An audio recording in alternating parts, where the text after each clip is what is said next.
ఊరికి తీరాలంటే షాపింగ్ మాల్కి వెళ్ళిపోతావా?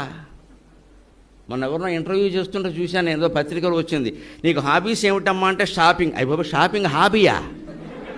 ఇదేమిటి? అదేమన్నా చదువా, ఆట? షాపింగ్ హాబీ ఏమిటమ్మా? సర్వనాశనం అయిపోం. షాపింగ్ హాబీయా? హాబీ కోసం వస్తువులు కొంటారా అండి? ఇదేమి దరిద్రం.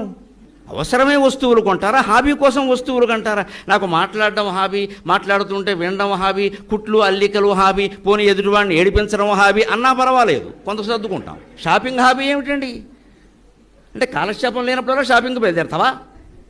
అంటే అనవసరంగా వస్తువులు వచ్చి ఇంటూ పెట్టుకుంటావు, ప్లాస్టిక్ సంచులనే అవతల బారేస్తావు. షాపింగ్ హాబీ అంటున్నామంటే జీవితాన్ని దరిద్రం చేసుకున్నాం మనం. నీ కాలక్షేపం లేకపోతే ఓ పుస్తకం చదువుకో, ఓ సినిమా చూసుకో, ఓ ధ్యానం చేసుకో, బుద్ధి జ్ఞానం ఉంటే. అందుకని షాపింగ్కి వెడతావా? ఏం తోచట్లేదు షాపింగ్కి వెళ్ళా అంటే అయిపోతాం మనం. ఇంకా ఏ షాపు దగ్గర షాపింగ్కి వెళ్ళామో ఆ షాపు దగ్గరే బజ్జీలు అమ్ముకుంటాం, అనుమానం లేదు.